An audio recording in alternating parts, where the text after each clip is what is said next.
El Cid, la leyenda.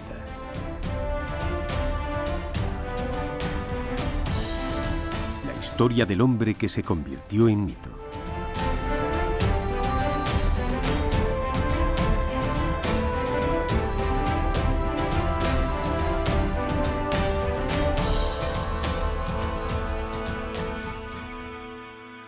Ahora que se acerca el momento de emprender mi última cruzada, la de rendir cuentas ante Dios, es tiempo de hacer balance de mi vida.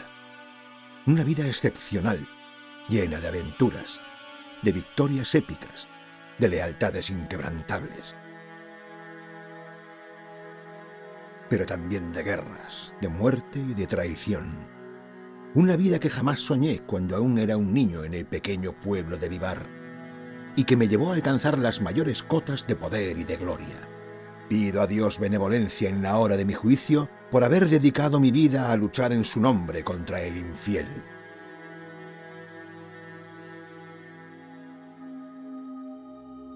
Para hacer un juicio justo de la figura del Cid, de su vida y de los actos que en ella acometió, hemos de remontarnos muchos años en el tiempo, antes de que el propio Cid hubiera nacido. Nuestra historia comienza en el Reino de Castilla, durante el siglo XI. En esa época, la que hoy conocemos como España, no era más que una amalgama de reinos dispares, en la mayoría de las ocasiones enfrentados entre sí. Hasta el siglo VIII de nuestra era, la península ibérica estaba ocupada por los pueblos visigodos provenientes del centro y norte de Europa. En el año 711, guerreros musulmanes provenientes del norte de África derrotaban al último rey visigodo, Rodrigo, en la batalla del río Guadalete, dando comienzo así a la invasión árabe de la península ibérica. Los espadatarios del rey Rodrigo lucharon encarnizadamente contra los guerreros sarracenos, protegiendo a su señor en la batalla que se libró en el río Guadalete en el año 711. Desde ese momento, y durante los siguientes 8 siglos, los reyes cristianos se afanarían en la difícil tarea de recuperar el territorio perdido ante los musulmanes, en un proceso que pasaría a la historia con el nombre de la Reconquista. Y es en esa época convulsa donde nace una de las mayores leyendas de la Edad Media europea, el Cid Campeador. Rodrigo nació en la península ibérica en un momento en el que había bastantes reinos o taifas musulmanas y algunos reinos cristianos, como son el de Castilla, León, Galicia, Aragón o Navarra y los condados catalanes. Eran unos momentos complicados, ya que pues había una especie de lucha de poder de todos contra todos. Las taifas moras o musulmanas se habían relajado, ya no eran guerreras, no gastaban demasiado en su defensa o en su ejército y pedían a algunos de los reinos cristianos protección, para la cual pagaban unos impuestos o parias, y esos reinos cristianos les defendían de otras taifas, de otros musulmanes, de otros moros o de otros cristianos. Tenemos que partir de la idea de que los héroes de las epopeyas y gestas antiguas suelen ser fruto de la imaginación colectiva. Sin embargo, algunos tienen una base más o menos lejana en personas reales, cuyo mito las convirtió en figuras legendarias. Este es el caso de Rodrigo Díaz de Vivar.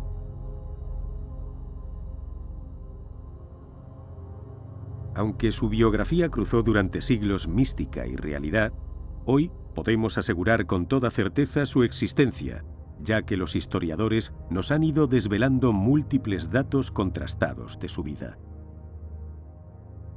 La existencia de la figura de Rodrigo ha sido constatada, entre otras cosas, por la aparición de un autógrafo suyo en un texto dedicado a la Virgen María con motivo de la inauguración de la Catedral de Valencia, datado en 1098. En dicho documento podemos ver que se refiere a sí mismo como Ego Ruderico, yo Rodrigo, seguido por la palabra Campi Doctor, es decir, campeador.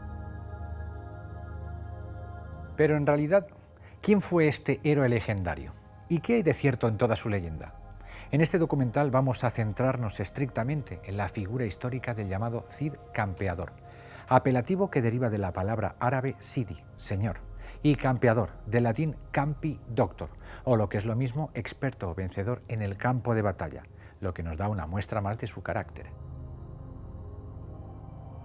Rodrigo nació a mediados del siglo XI, hacia el año 1045, y aunque no existe evidencia documental explícita sobre el lugar de su nacimiento, recurriendo a la narrativa histórica, podemos concluir que llegó al mundo en la localidad de Vivar, un pequeño municipio a escasos kilómetros de la ciudad de Burgos. Era hijo de Diego Laínez, del que se creía que era descendiente de uno de los jueces de Castilla, y de una mujer, de la que aunque se desconoce su nombre, sí se sabe que pertenecía al aristocrático linaje de los Álvarez. Siendo Rodrigo aún muy joven, entraría en la corte del rey Fernando I, señor de los reinos de Castilla, León y Galicia. Una vez en la corte real, pasaría a formar parte, en calidad de paje, del séquito del infante Sancho, que más tarde se convertiría en el rey Sancho II. Rodrigo trabaría una gran y profunda amistad con el que sería futuro rey de Castilla. Allí sería instruido en sus primeras letras de la mano de eruditos religiosos. De hecho, hoy está documentado que sabía leer y escribir, algo poco común en la época. También sería entrenado en el uso de las armas y formado en las técnicas de combate que debía manejar un guerrero de la época.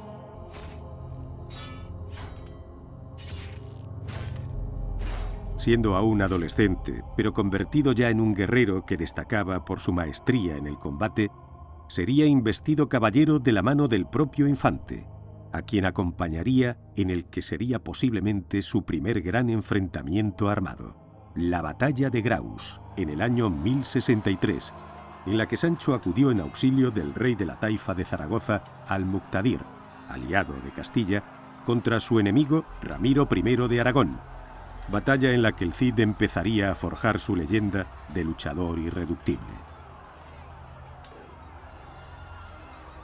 A la muerte del rey Fernando I, su reino quedó repartido entre sus tres hijos. Sancho II, el primogénito, se convertiría en rey de Castilla, Alfonso VI, segundo hijo varón, en rey de León, y García II, el menor, pasaba a convertirse en el rey de Galicia. Sin embargo, la paz entre los tres herederos de Fernando duraría poco. Pronto empezarían las tensiones entre los hermanos, disputándose la supremacía sobre los reinos heredados a la muerte de su padre, que desembocarían, cómo no, en enfrentamientos militares. Sería durante estos enfrentamientos entre los tres reyes hermanos cuando el ya convertido en rey, Sancho II, que le profesaba una fe ciega, encumbraría a Rodrigo hasta los puestos de mayor responsabilidad de su corte, siendo finalmente ascendido al cargo de escudero real. Sería en las batallas de Llantada y Golpejera en las que Rodrigo jugó un papel destacado, cuando Sancho se adueñó de los reinos de sus hermanos, León y Galicia. Sería además en estas campañas militares en las que Rodrigo Díaz se ganaría el sobrenombre de campeador, es decir, guerrero en batallas a campo abierto. Tras la victoria sobre su hermano Alfonso, que huiría exiliado a Toledo, Sancho había conseguido finalmente reunificar de nuevo bajo una única corona los reinos de su padre.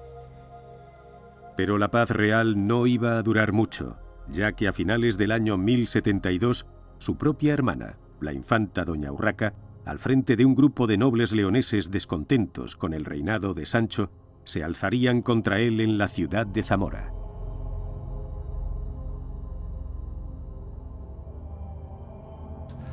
El tema principal con doña Urraca yo creo que es más bien, más que el personaje histórico, la figura que ha quedado para la literatura, ¿no? Como una mujer un poco pérfida, porque se supone que ordenó matar a su hermano Sancho durante el cerco de Zamora. Un hecho que en realidad no tiene demasiada base histórica, o por lo menos no la tiene muy clara.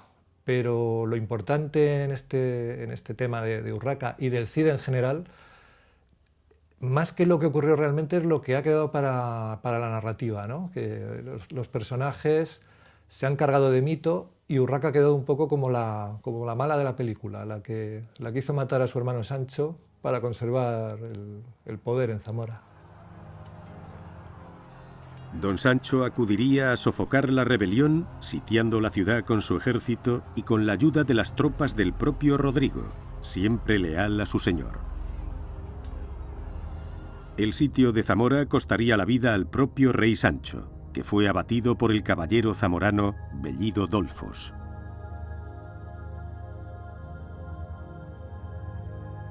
Con Bellido Dolfos ocurre un poco lo mismo que con Urraca o con el propio Cid, que es un personaje más literario que otra cosa. De hecho, probablemente ni siquiera existió. No hay mucho acuerdo al respecto, pero yo creo que es un personaje literario y es un arquetipo antiquísimo, el traidor que decide el destino de la guerra más allá del campo de batalla, ¿no? de una forma pues artera.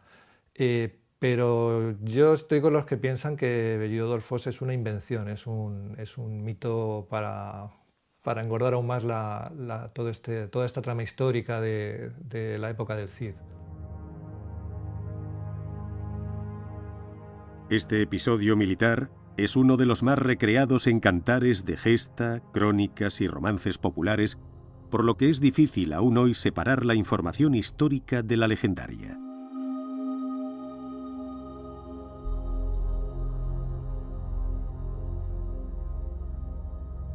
Rey Don Sancho, no digas que no te aviso, que de dentro de Zamora un alevoso ha salido. Llámase Bellido Dolfos, hijo de Dolfos Bellido. 4 traiciones ha hecho, y con estas serán 5, si gran traidor fuera el padre. Mayor traidor es el hijo. Gritos dan en el real, que a Don Sancho han malherido. Muerto le ha Bellido Dolfos, gran traición ha cometido. Des que le tuviera muerto, metióse por un postigo. Por las calles de Zamora va dando voces y gritos. Tiempo era, doña Urraca, de cumplir lo prometido. La repentina muerte del rey hizo que Alfonso regresara de su exilio para ocupar el trono de su hermano muerto. Fue la muerte de mi señor, hermano y amigo, el rey Sancho, la que cambiaría para siempre el rumbo de mi vida. Aunque era generalizada la sospecha de que tras la muerte del rey estaba la oscura y larga mano de su propio hermano Alfonso, nadie osaba decirlo en público. Solo yo, por el cariño que profesaba al que hasta entonces había sido mi señor, tuve el coraje de pedir cuentas al nuevo rey de Castilla. Y ese sería el inicio de mi calvario, pero también de mi gloria. Es bastante probable que Bellido Dolfos existiese y fuese un enviado de Urraca, la hermana de Sancho, ya que no estaba de acuerdo con las expectativas de su hermano de conquistar o de tener bajo su mando Castilla, León y Galicia.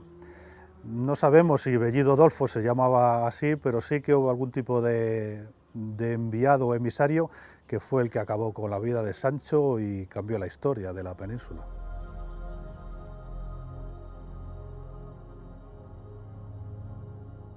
Pese a que la tradición nos habla de las malas relaciones entre Rodrigo y el nuevo rey, Alfonso VI, como se nos narra en el famoso episodio conocido como la Jura de Santa Gadea, por el que Rodrigo obligó al nuevo rey a jurar públicamente que no tuvo participación alguna en la muerte de su hermano.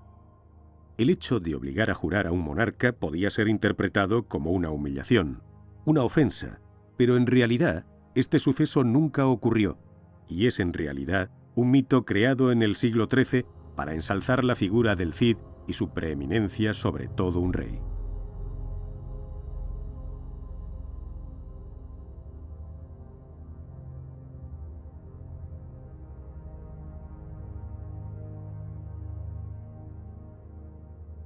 Bueno, de la veracidad de la Jura de Santa Gadea no hay nada escrito, no hay documentación que digamos que eso fuera, que pudiéramos agarrarnos a esa documentación para decir que existió esa jura. Pero lo que sí es cierto que las leyes antiguas romanas tenían eso, era tal el caos que había de muertes que el veneno y el cuchillo actuaban continuamente. Entonces, para librarse de esas matanzas, regicidios, pues se sacaron leyes. De momento quedaba el excomulgado el que incitara al regicidio, ¿no? El que aconsejara, incitara o pagara para que se le matara al rey, quedaba excomulgado de momento. Y luego tenía que jurar ante la corte o ante algo sagrado de que no había tomado parte ni directa ni indirectamente de ese regicidio.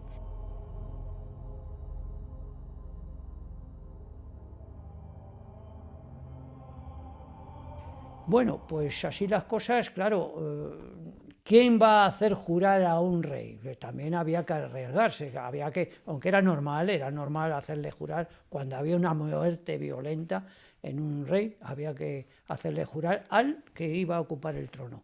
En este caso era Alfonso VI, y en este caso el que había muerto era Sancho de Castilla, y los castellanos fueron allí a tomarle jurar, como era costumbre. El rey Alfonso no se tenía que enfadar ni cabrear, porque era costumbre hacerle jurar en aquellos tiempos a los reyes si habían tenido parte en la muerte.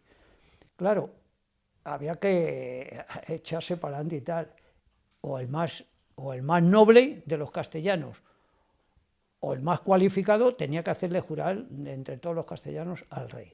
¿Quién era en aquella época? Pues era Rodrigo Díaz, puesto que era almijier o alférez de Sancho. Ya rey, Alfonso contó activamente con los servicios de Rodrigo. Le procuró además matrimonio con su propia sobrina, la dama de su corte, doña Jimena Díaz, con la que Rodrigo tendría 3 hijos.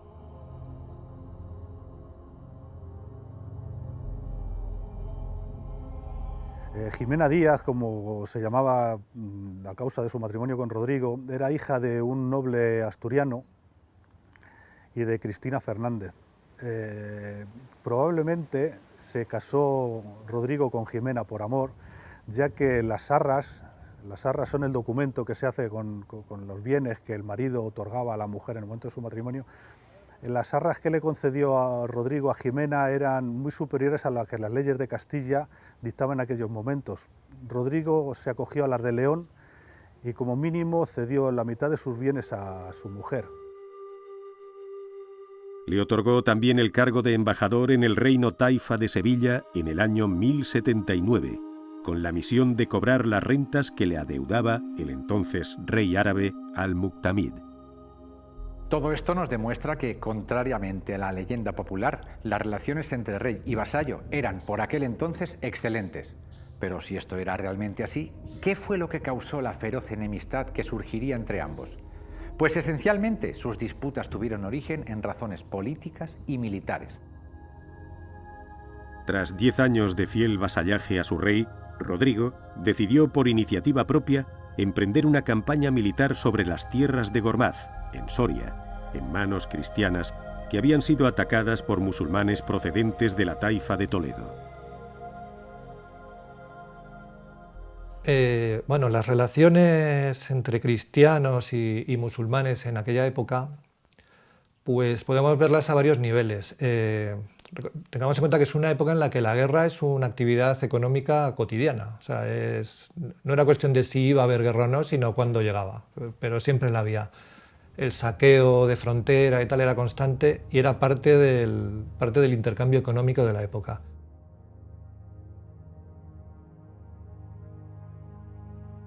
Yo creo que en el territorio cristiano sí se exacerbó más la diferencia e incluso la violencia ya por una cuestión política, porque en el momento en que el Islam español empezó a retroceder, los reinos cristianos necesitaban hacer mucho uso de la propaganda. Y como sabemos, por desgracia, los factores religiosos y raciales funcionan bien para eso, para promover, para hacer que la gente coja una espada o una lanza y vaya a la guerra, ¿no? El Cid había emprendido esta campaña de rescate a pesar de ser consciente de que el agresor, Al-Qadir, era un regente musulmán que contaba con la protección explícita del propio rey Alfonso. Las huestes del caballero castellano penetraron en los territorios toledanos de Al-Qadir entregándose a una campaña brutal de saqueo de campos de cultivo y poblaciones de esta taifa. Alfonso VI, muy contrariado con la actuación de Rodrigo, pues los actos de su vasallo ponían en riesgo sus negociaciones con su aliado, el príncipe toledano, decidió condenarle al destierro, acusándole de deslealtad. De este modo, el noble castellano abandonó sus tierras y marchó al destierro en busca del señor a quien ofrecer sus servicios y su extensa experiencia en el terreno militar. Acompañado de sus hombres, el campeador abandonó Burgos por la puerta del Arco de Santa María. El cantar del mío Cid hace salir al Cid por este lugar después de haberse hincado de rodillas ante la antigua catedral románica y haberle rezado a Santa María. Acompañado de sus hombres, el campeador abandonó Burgos por la puerta del Arco de Santa María. El cantar del mío Cid hace salir al Cid por este lugar después de haberse hincado de rodillas ante la antigua catedral románica y haberle rezado a Santa María. Acabada la oración, al punto cabalgaba. Salió por la puerta y el Arlanzón cruzaba. Más tarde se dirigió a San Pedro de Cardeña, donde se hallaba refugiada su esposa, doña Jimena, con sus 3 hijos pequeños, con el fin de poder despedirse de su familia.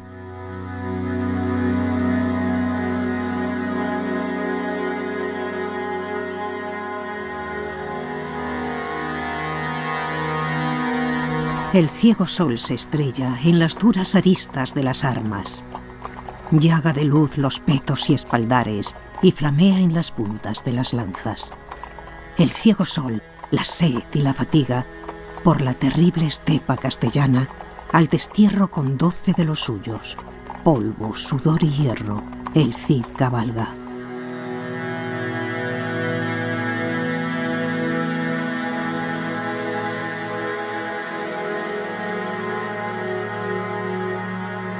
Durante los primeros meses de su destierro, el Cid atravesaría las tierras de Castilla, haciendo alto en alguna de las plazas fortificadas más importantes de la época, como Peñaranda de Duero, frontera con las tierras musulmanas.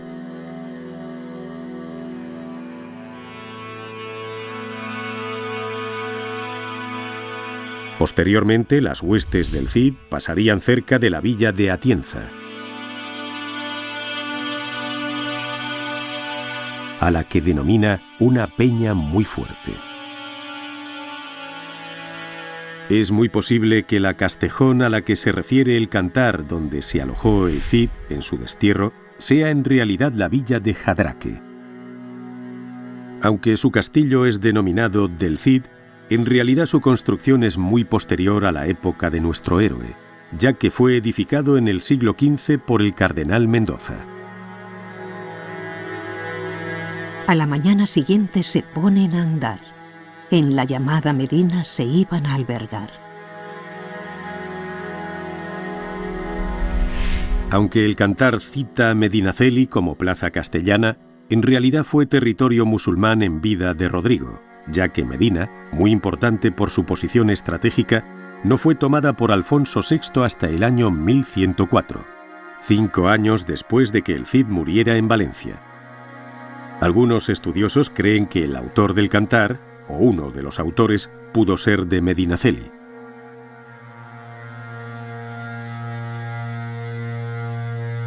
Posteriormente emprendería camino a Barcelona, donde ofrecería sus servicios al conde Berenguer Ramón II, al que la historia conocería como el fratricida, por haber asesinado a su hermano Ramón. Finalmente, sin embargo, no se llegó a un acuerdo entre ambos, debido, al parecer, a una imposición de Berenguer Ramón que lo ponía ante la posibilidad de, eventualmente, tener que luchar contra Alfonso VI, a quien él siempre reconoció como su señor.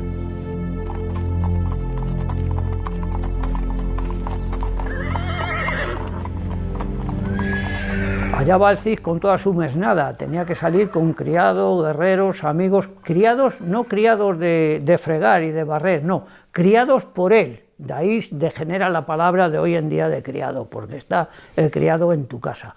El criado por él le enseñó a manejar las espadas, él le enseñó a comportarse como un caballero. Bueno, pues así como decíamos, atraviesa toda la estepa castellana y va a Zaragoza y allí la coge con los brazos abiertos el rey de Zaragoza, que ya le conocía y ya era amigo de él, y había luchado codo con codo en Graus y le conocía por su destreza y su valentía y el afecto que le tenían sus hombres. En Zaragoza el Cid es feliz, ¿no? Allí manda los ejércitos, reestructura todas las defensas de Zaragoza y hace la guerra con los colindantes que le manda. Es una espada mercenaria, el Cid y sus hombres son mercenarios, ¿no? Luchan por dinero. Y aunque pudiera parecernos extraño que un caballero cristiano se pusiese al servicio de un rey musulmán, esto no era en absoluto infrecuente en aquella época, pues las cortes musulmanas se convirtieron a menudo en refugio de los nobles de los reinos cristianos del norte. Bueno, es significativo en la historia de Rodrigo, y es un hecho que ha sido siempre muy difícil de encajar con su figura como adalid, como héroe cristiano y ejemplo del caballero de la fe, ¿no? El hecho de que fue mercenario durante muchísimos años de los emires de Zaragoza y que en ese cargo se ocupó de derrotar ejércitos, sobre todo aragoneses, pero también castellanos. Y claro, ¿cómo encajas eso con la figura de un caballero cristiano? Seguramente en su época no costaba tanto, debía ser algo bastante normal. Incluso la aristocracia de los reinos cristianos admiraba el refinamiento de los musulmanes y adoptaban sus usos. Y el mejor ejemplo quizá lo tenemos en la abundancia del arte mudéjar, que además es el único estilo artístico genuinamente español, que es el reflejo de que, vale, sí, estamos derrotando a los musulmanes, pero nos gusta lo suyo, es como que es más bonito que lo nuestro. El Cid probablemente mientras estaba en Zaragoza vestiría a la usanza musulmana y quizá probablemente aprendió a hablar árabe, eso no lo sé, pero es plausible, estuvo allí un montón de años, ¿por qué no? Y probablemente sin abandonar la fe cristiana sentía cierto respeto, cierta admiración por lo que veía en Zaragoza. Me imagino, comparado una ciudad como Zaragoza, comparada con lo que habría visto él en Castilla, pues claro, debía parecer muy, muy llamativo. Rodrigo fue un caballero fiel a los emires de Zaragoza mientras le pagaron. Al fin de cuentas era un mercenario y no tuvo mayores problemas en ese sentido. Entre los años 1081 y 1087, Rodrigo Díaz de Vivar combatiría bajo bandera musulmana en múltiples campañas militares, como las emprendidas contra el rey de las taifas de Lérida, Tortosa y Denia, contra Sancho Ramírez de Aragón o contra el propio conde Berenguer Ramón II de Barcelona. Rodrigo Díaz de Vivar tenía una relación buena con Al-Muqtadir, que era el rey de la taifa de Zaragoza, ya que en algunas ocasiones había salido en su ayuda o había acudido en su ayuda por orden de su rey, primero de Fernando I y después de Sancho II, con lo cual en su destierro era un lugar natural que le acogiesen en Zaragoza y le pusiesen al frente de sus ejércitos. Posteriormente a la muerte de Al-Muqtadir, sus hijos heredaron el reino y el padre Al-Muqtadir lo dividió en dos. A uno le cedió Zaragoza y a otro le cedió Lérida. Rodrigo se quedó en Zaragoza y se vio obligado a luchar con el hermano de Al-Muqtadir, y las relaciones pues eran buenas, era su general y permaneció en Zaragoza hasta que el rey Alfonso VI decidió que quería retomar otra vez las parias que habían dejado de pagar los zaragozanos debido a que se sentían protegidos con la presencia de Cid Campeador. A todos estos enemigos, Rodrigo, convertido ya en un gran estratega y militar, los derrota sin paliativos y en algunos casos incluso de forma humillante. Es muy probable que tras estas exitosas campañas, Rodrigo recibiera el apelativo popular de Cid o Sidi en árabe. Aún durante mi destierro, yo seguía rindiendo vasallaje a mi rey Alfonso. Como prueba de ello, diré que de cada una de mis conquistas enviaba tributo a Castilla. En cierta ocasión, recuerdo haber enviado a mi buen Álvar Fáñez con 100 de los más hermosos caballos aprehendidos, con sus hermosas sillas, sus frenos y con las espadas colgando de sus arneses. Ahora, con el buen juicio que me da el paso del tiempo, me pregunto si todo aquello no lo hacía buscando el perdón real que me permitiera volver a Castilla para poder reunirme con Jimena y mis hijas. A la muerte del rey de Zaragoza, en 1085, le sucedería su hijo Al-Mustaín, a cuyo servicio siguió el campeador, pero por poco tiempo. En 1086, su antiguo señor, Alfonso VI, que había conquistado Toledo el año anterior, puso sitio a Zaragoza con la firme decisión de tomarla. Sin embargo, el 30 de julio de ese año, el emperador de Marruecos desembarcó con sus tropas, los almorávides, dispuesto a ayudar a los reyes andalusíes frente a los avances cristianos.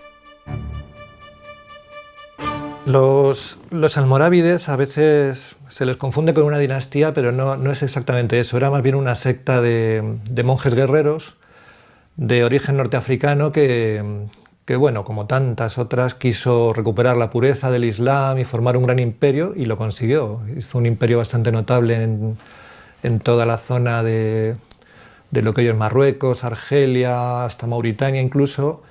Y bueno, pues lo que tienen los imperios es que buscan la expansión, y vinieron a España, a la península ibérica, mejor dicho, no tanto a ayudar a los reinos andalusíes como a asimilarlos y, a ser posible, también a conquistar territorio de los reinos cristianos.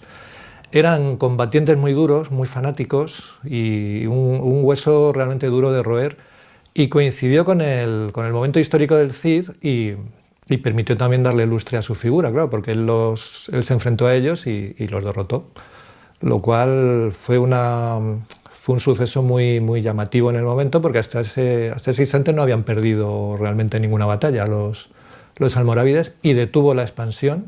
Tampoco los derrotó que los desbaratara, pero los frenó, y en cierto modo permitió que la reconquista siguiera adelante, sobre todo para Aragón, curiosamente, que es quien sacó mayores beneficios de las campañas del Cid y del Cid contra los almorávides. Lo curioso de los almorávides es que les ocurrió una cosa también es muy típica, ¿no? Llega la primera oleada como guerreros muy fanáticos, muy, muy creyentes, se instalan en Al-Ándalus y se refinan y se vuelven blandos. Y un tiempo después llega otra oleada de otros fanáticos distintos que les derrotan a ellos a su vez, los almohades en este caso.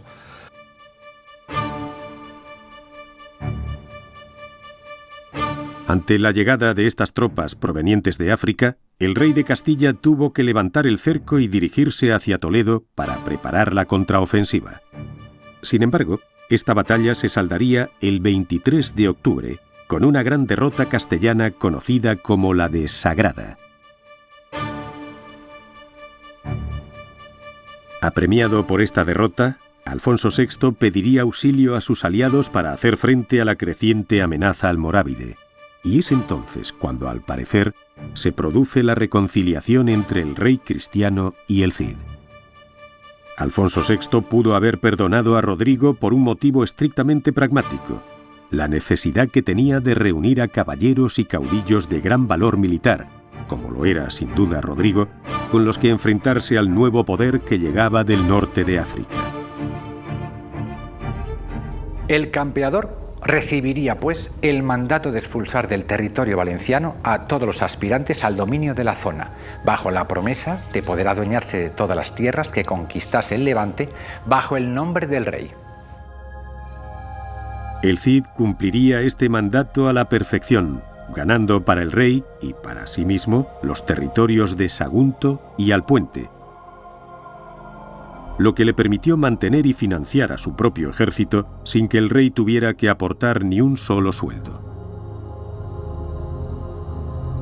La restablecida buena relación entre el rey y el Cid, cimentada sobre los éxitos militares del segundo, pronto se truncaría nuevamente. Alfonso había acudido a defender el castillo de Aledo, ubicado en la actual Murcia, del cerco al que estaba siendo sometida por las tropas almorávides. Para ello, ordenó a Rodrigo que se reuniese con él, pero este, probablemente crecido por incipiente poder, avanzó solo, sin esperar a reunirse con el rey. A día de hoy todavía no sabemos muy bien si este hecho fue fruto de una mala coordinación entre los dos ejércitos o en realidad fue una desobediencia intencionada y explícita del caballero, cuyos planes estaban cada vez más alejados de los de su rey. Ante esa afrenta directa, Alfonso decidió castigar a su vasallo, pero esta vez no solo con el destierro, sino también con la expropiación de todos sus bienes, algo que solo se hacía en casos de extrema traición. A partir de ese momento, el Cid pasaría pues a ser a todos los efectos un caudillo independiente, sin vasallaje ni rey a quien rendir cuentas, dueño y señor de su destino y el de sus ejércitos.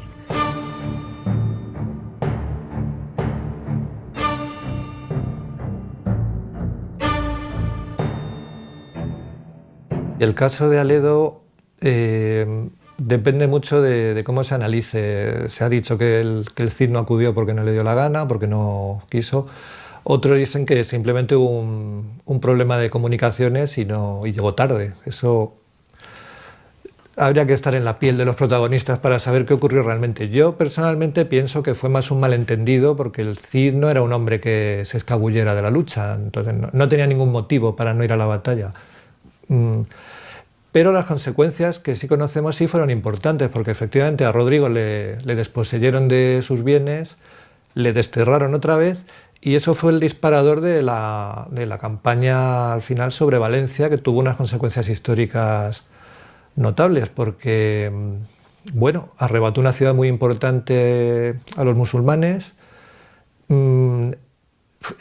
supuso una quiebra en la ofensiva de los almorávides, que hasta ese momento no se habían podido detener, y fundamentalmente le facilitó mucho las cosas a Aragón en su expansión hacia el sur, que hasta ese momento estaba muy parada. Y después de los episodios de Valencia y la serie de batallas que hubo en toda la región, es verdad que esa parte de las taifas que había resistido muy bien hasta ese momento quedó muy debilitada. La ruptura con el rey Alfonso fue percibida como una posible debilidad de Rodrigo por sus enemigos, tanto moros como cristianos, quienes aprovecharon para atacarle. La respuesta del de Vivar fue contundente, derrotando a todo aquel que desafió su hegemonía, lo que le sirvió para consolidar sus fortalezas en Levante. A raíz de estos hechos, el Cid se convirtió en la figura más poderosa de todo el territorio oriental de la península, estableciendo un protectorado sobre Levante que tenía como áreas que habían de rendirle tributo a Valencia, Lérida, Tortosa, Denia, Albarracín, Alpuente, Sagunto, Jérica, Segorbe y Almenara. Ante el enorme poder y riqueza que empezaba a atesorar el caballero, en mayo de 1092 Alfonso VI decidió apropiarse por la fuerza de Valencia, para lo que selló alianzas con otros líderes regionales, entre los que se encontraban Ramón Berenguer, Sancho Ramírez y la flota de Génova y Pisa. Frente a este ataque combinado orquestado por su otrora rey, la victoria del Cid, genio militar indiscutible, fue inapelable y su venganza terriblemente cruenta. Arrasó las tierras de Calahorra y Nájera e incluso llegó hasta la ciudad de Logroño, sembrando el terror a su paso. La repercusión de su derrota a manos del que había sido su vasallo en el ánimo del rey Alfonso fue inmediata. Escribió al Cid una carta perdonándole y reconociéndose a sí mismo como culpable de sus desavenencias. Y por fin llegó lo que tanto ansiaba: el perdón de mi rey y señor. Ante eso, yo no podía hacer otra cosa que clavar mis rodillas y mis manos en el suelo y poner a su servicio mi espada y todas las de los que conmigo estaban. Se avecinaban sin duda tiempos difíciles, y en esos momentos debíamos estar unidos de nuevo defendiendo la causa de la cristiandad.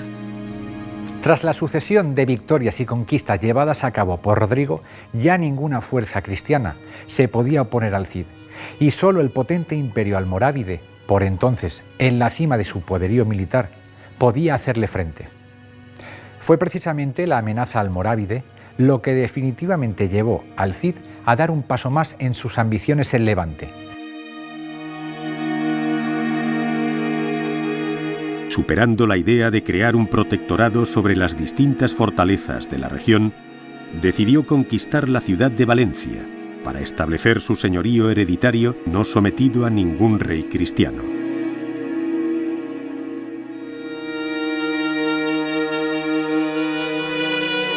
Tras hacerse con Valencia sin necesidad de emprender combate, el Cid fue tomando plazas por todo el Levante, imponiendo el cobro de grandes cantidades de dinero en concepto de tributos.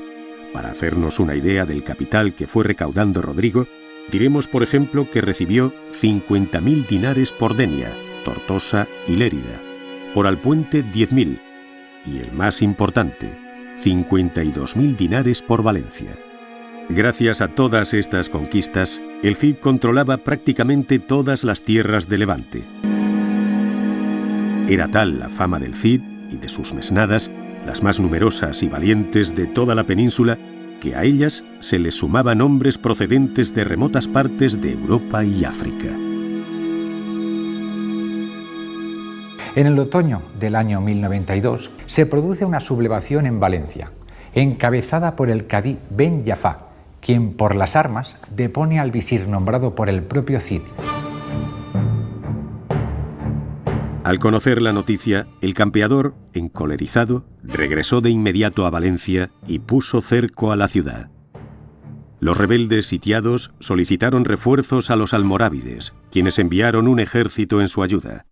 Sin embargo, a 20 kilómetros de Valencia, este ejército, viendo la situación de clara inferioridad, decidió retirarse dejando a la ciudad sola a su suerte.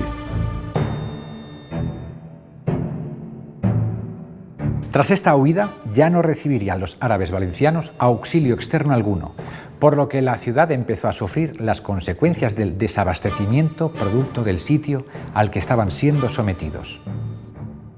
Finalmente, Valencia capitularía ante Rodrigo el 15 de junio de 1094. Desde entonces, el caudillo castellano adoptaría el título de Príncipe Rodrigo el Campeador. En represalia por la sublevación, Ben Jafá fue quemado vivo por el Cid, que se vengaba así de que asesinara a su protegido, aplicando el rito derivado de una antigua costumbre islámica. Tras la toma de Valencia, volví a enviar a mi más fiel emisario, Álvar Fáñez, a Castilla, llevando con él una quinta parte del cuantioso botín que encontramos a nuestra llegada a la ciudad.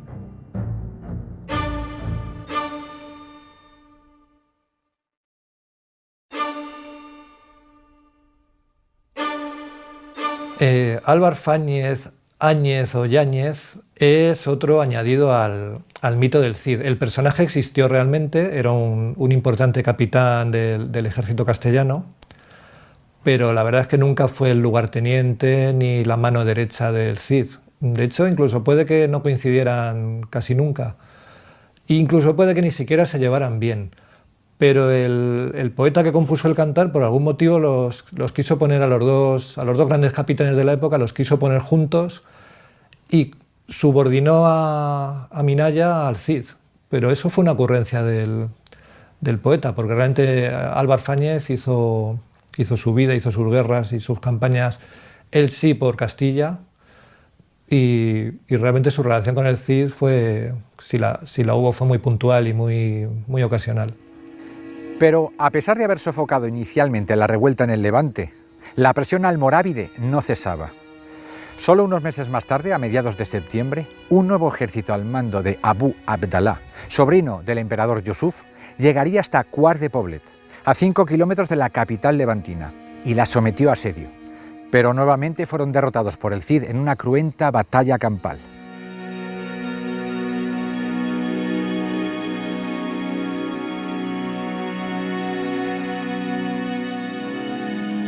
Rodrigo Díaz de Vivar ganó todas las batallas a las que se enfrentó, probablemente por eso le llaman el no vencido, y esta no fue una menos. Efectivamente, llevaba Valencia asediada algún tiempo, estaban en época de Ramadán, y llegó un momento en que ya el asedio empezó a endurecerse y aunque Rodrigo Díaz de Vivar se supone que había pedido ayuda al rey Alfonso VI, no había tiempo a que llegase, con lo cual, como en todas sus otras batallas, inventó una estratagema, una estrategia para ganar la batalla y deshacerse con el asedio. Con sus ejércitos salió por la noche por la zona sur de Valencia, que no estaba asediada, no estaba vigilada por los almorávides, y dando un amplio rodeo se situó en la parte trasera de sus ejércitos y sus campamentos. A la mañana siguiente, como había ordenado, un grupo de soldados salió de Valencia para hostigar a los moros y que estos les persiguiesen. El grueso del ejército moro salió, almorávide, salió en persecución de estos caballeros que habían salido de Valencia, y en ese momento Rodrigo Díaz de Vivar, con estandartes de su rey, que no era realmente el que estaba atacando, atacó por la retaguardia a los campamentos almorávides, y estos, pensando que eran el grueso del ejército cristiano, salieron huyendo despavoridos. De esta manera ganó la batalla prácticamente sin bajas cristianas, aunque creo que con muchas bajas almorávides, y los echó al mar. Fue otra de sus batallas, quizá una de las más importantes y conocidas, puesto que se produjo allá en Valencia, y que se ganó con la estrategia y la planificación y no con la fuerza.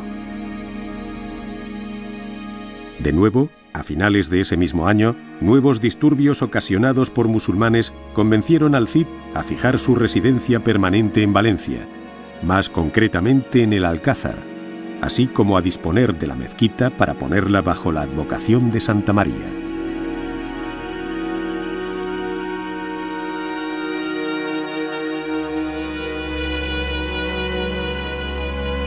A principios de 1097 se produciría la última expedición almorávide en vida de Rodrigo, comandada por Muhammad ben Tashufin.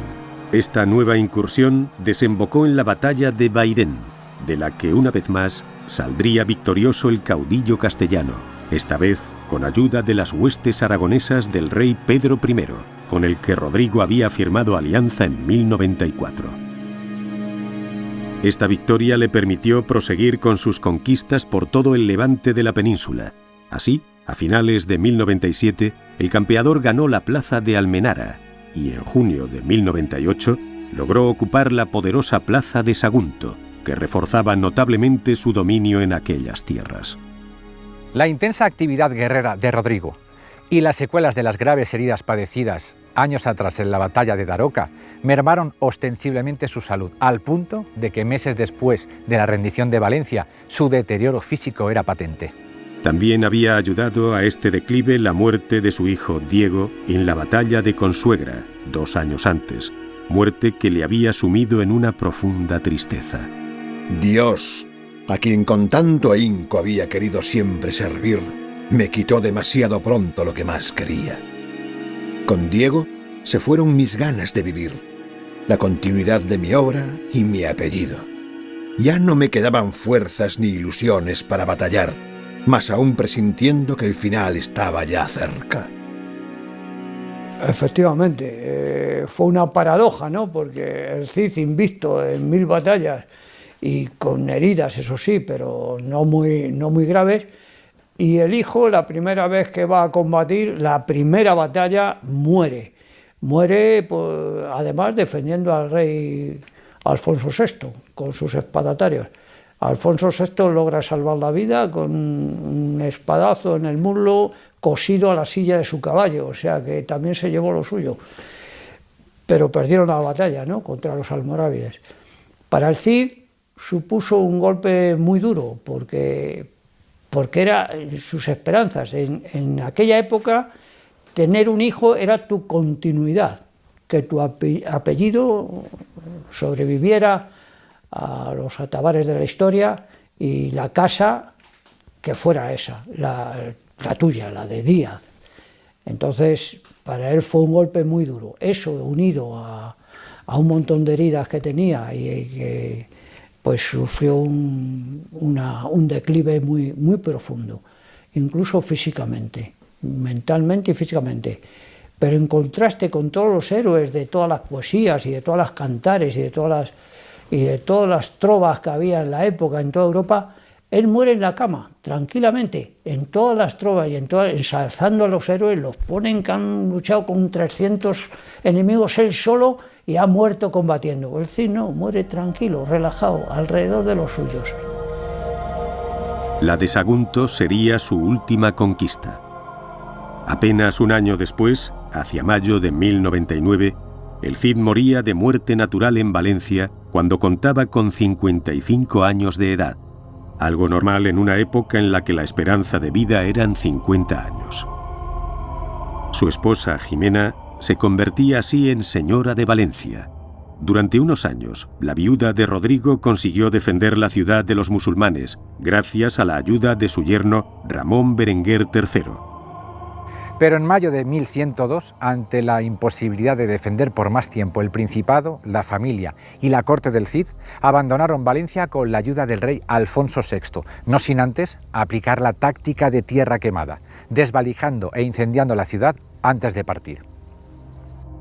Valencia fue conquistada al día siguiente de su salida por los almorávides y permaneció en manos musulmanas hasta el año 1238, cuando sería definitivamente reconquistada por el rey Jaime I. En cuanto al cuerpo de Rodrigo, doña Jimena lo llevó consigo tras el desalojo e incendio cristiano de la capital levantina y lo enterró en el monasterio de San Pedro de Cardeña, en Burgos.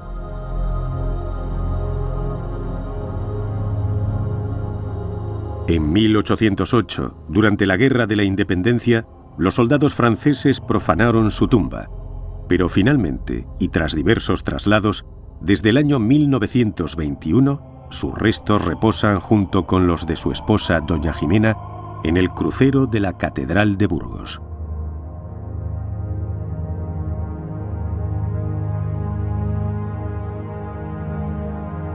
Llegaba así al fin de mis aventuras, las de un simple guerrero que de infanzón pasó a ser alférez, de alférez a señor y de señor a leyenda, y que puede decir, lleno de orgullo, que a pesar de no nacer de sangre azul, sus nietos llegarían a ser reyes.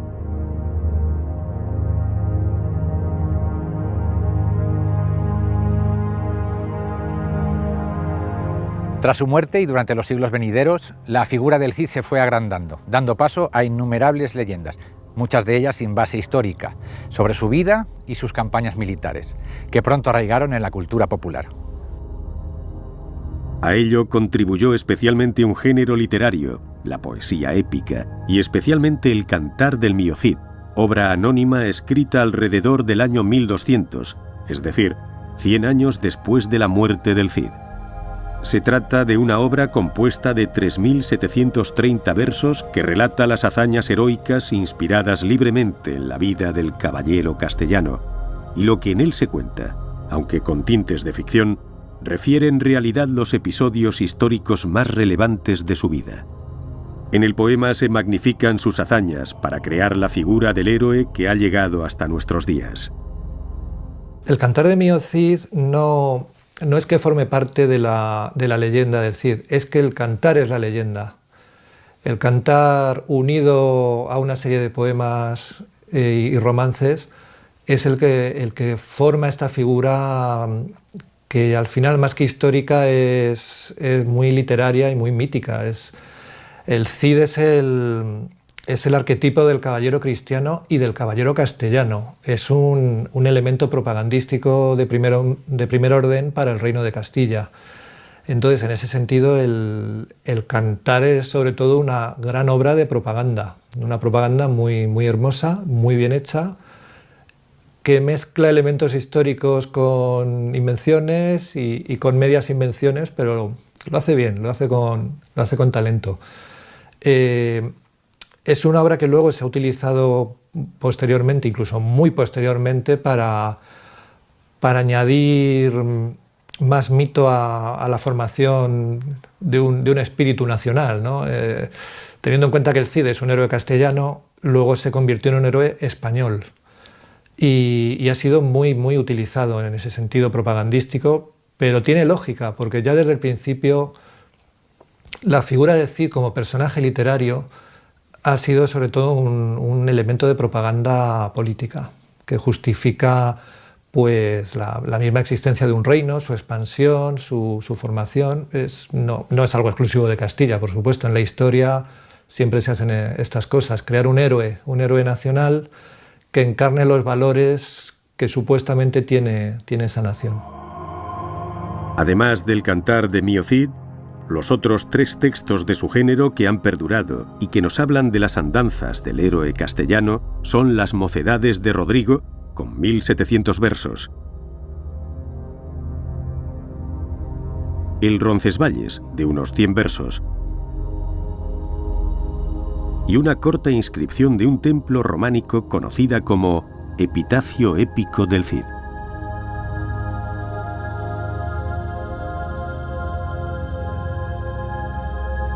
El Cid se erigió, pues, más como personaje literario que real, modelo del perfecto caballero con el que arengar a los cristianos para conquistar territorios a los reinos musulmanes. De todas las leyendas que han llegado hasta nuestros días, a la ya mencionada de la Jura de Santa Gadea, se le añaden otras como las que hace referencia a su triunfo en una batalla, después de muerto, y que nos narra cómo una mañana, mientras Rodrigo reconocía el campo de batalla sitiado por el enemigo musulmán, una flecha perdida le alcanzó, y el Cid cayó herido de muerte.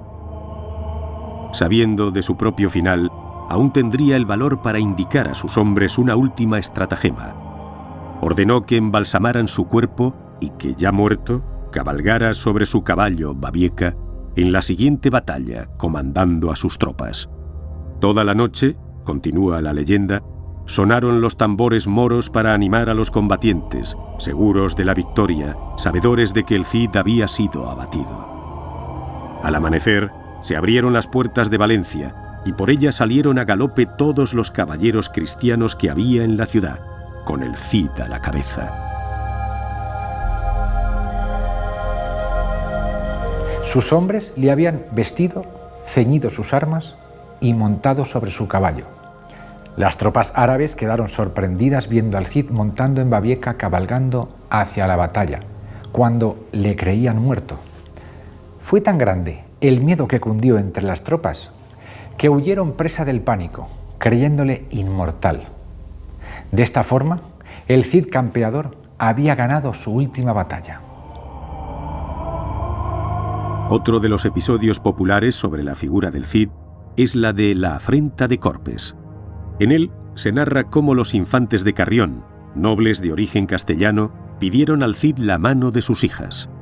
Este, satisfecho por la alianza política que esto suponía, aceptó de buen grado.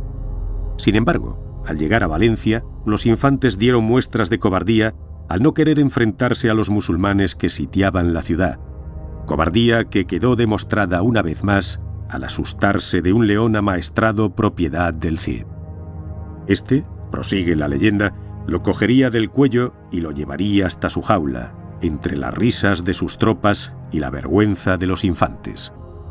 Estos, humillados, pidieron trasladar con ellos a las hijas del Cid a Castilla para desposarse allí con ellas, pero siempre, según la leyenda, lo que en realidad pretendían los de Carrión era vengarse del Cid por estas afrentas públicas.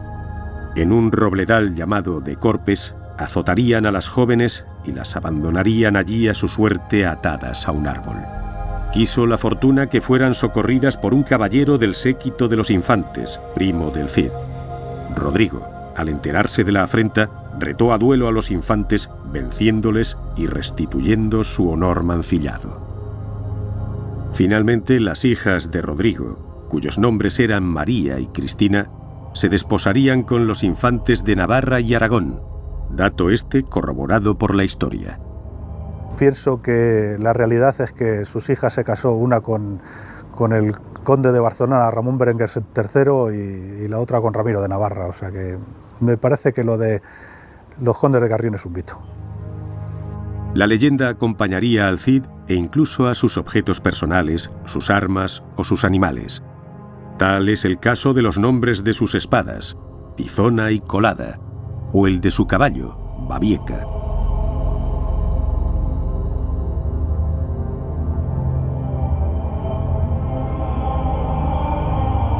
Todas estas leyendas consiguieron que la figura del Cid fuera considerada a través de los siglos como la de un auténtico superhombre, modelo de reyes y caballeros cristianos en la Edad Media. Su fama llegaría a ser tal que en el siglo XVI se produjo incluso un intento de canonizarlo. Los reyes católicos, Felipe II e incluso el franquismo no dudaron en utilizar la figura del Cid como modelo transmisor de valores patrios y católicos. El 24 de julio de 1955, el general Franco inauguró en Burgos el monumento a Rodrigo Díaz de Vivar, entre una parafernalia propia de las dictaduras. En el discurso que pronunció no dudó en afirmar que el Cid representa el espíritu de España y encarna todos los ideales patrios. La figura mítica del Cid, no la real, la figura creada por la literatura y la historiografía, puede encarnar ciertos valores de cierta España, pero obviamente no representa ni a todo el país, ni a todos los españoles, ni a todas las épocas que ha tenido este país a lo largo del tiempo, porque es un país que ha cambiado mucho con los siglos.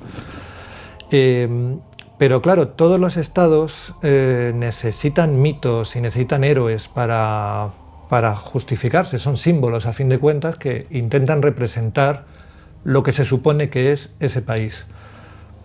El Cid es uno de esos símbolos y se ha usado mucho, pero mucho en un sentido propagandístico.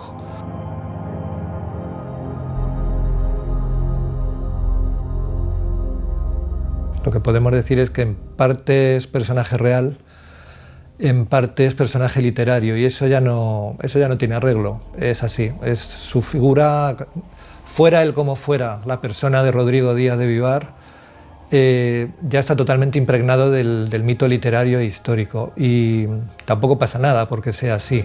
900 años después de su muerte, el campeador sigue siendo objeto de controversias. A veces es presentado como un mercenario ávido de riquezas y de gloria que aplicó con extraordinaria dureza la guerra y la venganza. Otras, como un caballero leal y honorable, fiel a su rey, a su reino y a sus ideales.